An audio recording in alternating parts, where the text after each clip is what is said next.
C'est avec l'exposition Bruit de fond que la Villa Bernasconi fait sa rentrée. Carte blanche a été donnée au peintre et dessinateur Luc Andrier, qui a décidé de faire appel à 12 artistes pour y créer un monde unique.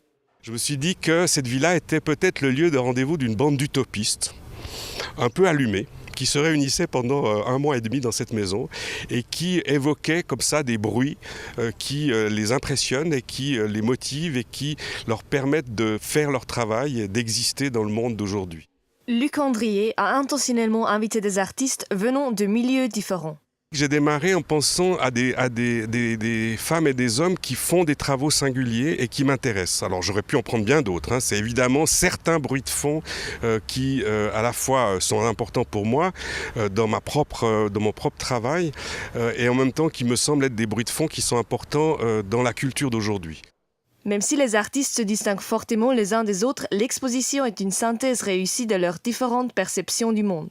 J'ai souhaité, par exemple, mettre en évidence le fait que des pièces fabriquées dans des médiums très différents, il y a de la peinture, il y a du dessin, il y a de la vidéo, il y a de la sculpture, il y a de la maquette en plastique, il y a des tapis, il y a du mobilier, tout ça, que tout ça n'avait pas d'importance en tant que médium, mais que participait d'un tout.